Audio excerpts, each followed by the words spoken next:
Hi there. I'm going to have a go at something that everybody always thinks is quite easy, but let's just clear it up so that it's all fine. What we're going to have a look at today is simply supply, demand, and equilibrium. So, in principle, everybody kind of thinks we did this really early on. It's quite straightforward, and I think that's true. But nevertheless, there are some things that you want to watch out for.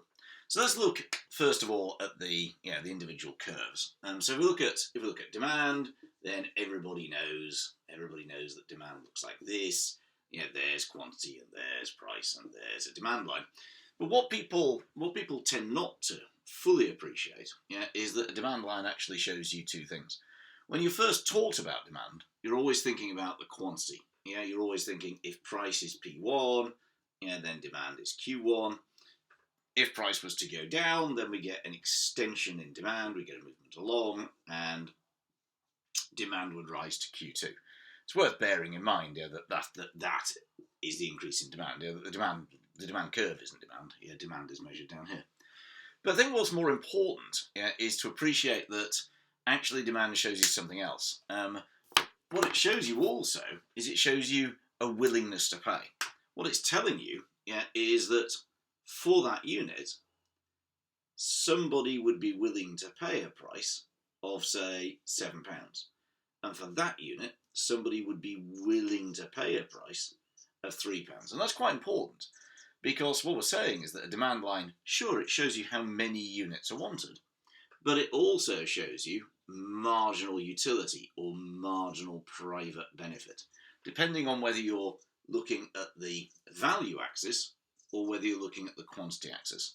So sometimes it's telling you the number of units, sometimes it's telling you about utility or satisfaction. And that's quite important, and it becomes particularly important when we look at market failure a bit later. No, not in this one here. And the same with supply. So supply actually also tells you two things. I mean, supply curves generally assume to slope upwards because of diminishing returns to the variable factor. And people can go, well, look, here's price at P1, and firms will only be willing to supply Q1, and at P2, firms are only willing to supply Q2. So everybody thinks, right, again, that's therefore an increase in supply, extension in supply, and so on. But the supply curve also tells you another thing. It tells you the cost of making these things. Q1 costs the unit £3. And that's why, and that's because the supply is the marginal cost curve. The reason that the firm will only supply Q1 units is that only those units have a marginal cost of less than or equal to £3. That's why, even if demand was greater, firms wouldn't want to supply more. There's no point, if price is £3, there's no point in supplying these units, because the cost of making them to the firm is above the price that they would receive. So when price rises to £7, now the firm will be willing to supply more, because those units are now profitable. You can now make a profit from those units, and at £7, supply rises from Q1 to Q2. So depending on what you're looking at, again, supply sometimes tells you about a number of units, or sometimes it tells you about cost, the marginal cost, the additional cost of each unit, and that's quite important as well, because it helps you. It helps to explain a variety of things that students often get confused about. But before we'll come, particularly indirect taxes, and we'll come on to that in a minute. But I think the first thing that it's important to be clear about is that supply and demand, they're independent from one another.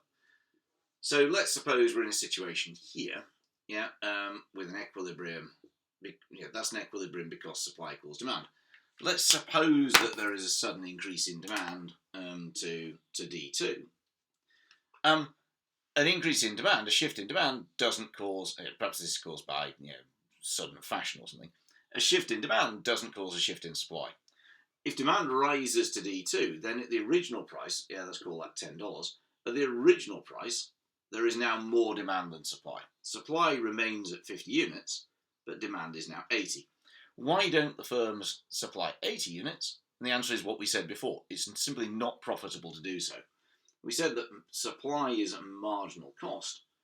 Therefore, you don't want to supply more than that number of units, because you would make a loss on each unit. The cost of making it is more than the price. So we have a temporary disequilibrium. Demand is more than the supply. So what's now going to happen is that people will compete for the limited supply, and price will start to rise. And as the price starts to rise, firstly, firms will now be persuaded persuaded to supply more, and secondly, some consumers will no longer see the benefit. That's their willingness to pay. Remember, we called that marginal utility or marginal private benefit. If the price goes up, it's no longer they're no longer willing to buy because their benefit is less than the price. Price eventually rises to P2 or $15, and we end up with a new quantity of, say, 65 units. So it's really important to understand that a shift in one curve doesn't cause a shift in the other one. So we look at some of the things that people tend to find difficult about supply and demand. There's one kind of single shift thing that people find difficult, and then the other thing that people find difficult is when more than one curve is moving for different reasons. The single shift thing that people find difficult is indirect taxes. And the reason that people find indirect taxes difficult is they don't understand who pays the tax. We all kind of think we're paying the tax, but we're not. Well, we kind of are, but we're not really. When you go, if I go and buy this pencil, I don't give some money to the shop and then post the rest to the government. I pay all the money to the shop. So who is it that actually literally pays the tax to the government on this pencil? The answer is the firm does. And therefore, indirect taxes, and this is the thing that you need to remember, they are a cost to the firm. Because it's the firm that pays the government, not the consumer. Now, the firm may push up the price to you to make you effectively pay some of the tax, but in literal terms, it's the firm that pays it. So what everybody tends to do is they kind of go, oh, indirect tax reduces demand, so they shift it to the left. I mean, that's totally wrong. Because A, is not the consumer that pays, and B, changes in price don't shift demand. Change in price only ever cause movements along. So let's suppose it's a tax on whiskey or something. Let's suppose that the government impose a £10 per unit tax or something, and that's the original price of 20 quid. Basically, what's happened is, and that's the firm's cost per unit, the marginal cost. Basically, what's happened is that for every unit that the firm makes, it now has to pay £10 to the government. So its marginal cost is now £10 higher than it used to be. So that's S2 equals MC plus £10. And the £10 is that vertical distance there. So obviously the increase in price causes the fall in demand. We get a movement along, a contraction in demand because prices have been driven up. The equilibrium falls to 70. And then the question is, what's that price? And the answer is, it's not £30. Because demand isn't totally inelastic. We can see that the tax is about that amount. That's the vertical distance there. So if that's £10, that bit, the bit above the original price, is about 6. So price rises to 26 quid.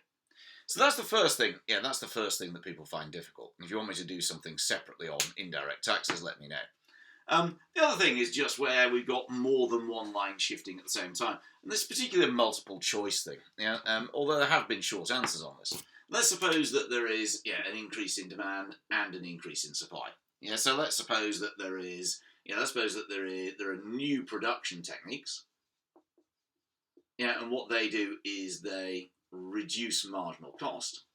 So reduction in marginal cost means that supply shifts from S1 to S2. And you can see that either as a reduction in marginal cost, or that at any given price the firm is willing to supply more. It doesn't really matter how you see it. The point is that S1 to S2 is an increase in supply. Supply conditions are more favourable. And I suppose that demand goes up simply because it goes into fashion, or there's an increase in income or something. It doesn't really matter. Demand rises from D1 to D2 like that. So the question is, what's going to happen? And the point is that when there are two shifts, usually you can only be certain of one thing, and I'll show you what I mean now. suppose that's D1 and S1, yeah, there's price 1 and P1. So we're saying that both supply and demand have increased. Well, one thing that's for sure, if supply and demand both increase, yeah, we're going to have a higher level of quantity. But what you can't be sure about is what happens to price, because it depends on how much supply goes up relative to demand. So if supply goes up to S2, if demand goes to D2, that's a much smaller increase than supply. Supply's gone up by more than demand, so price goes down to P2. If, on the other hand, demand rises by the same as supply to D3, then price stays the same. And of course, if demand rises by more than supply to D4, then actually price would rise to that level. Yeah? So when they both shift, you've got to be careful with what happens. We can see that clearly, whatever happens, quantity goes up because supply and demand have both risen. But what we can't be sure about is what happens to price. Different shifts do different things. Yeah. So if supply and demand both go down, yeah, then we can be sure that quantity falls. But again, we're not sure what happens to price. If they go in opposite directions, again, yeah, you've got to be careful. Just play around with some scenarios. But really, that's what you need to understand about supply and demand. And the main thing is, with supply, just be really careful. Yeah. In terms of what you're saying an increase in supply is. Yeah. So an increase in supply equals more favourable.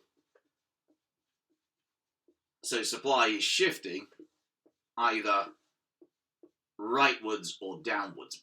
Whichever way you see it, those are both favourable changes in supply.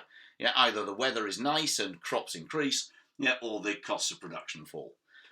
So do not be saying that S1 to S2 is a decrease in supply. People kind of see it as a downward direction. But remember, supply is measured, the quantity supplied is measured here. S2, at any price, is at a higher level of supply than S1. Yeah, so any movement that way, whether you see it as horizontal or vertical, if S2 is to the right or underneath S1, that's an increase in supply.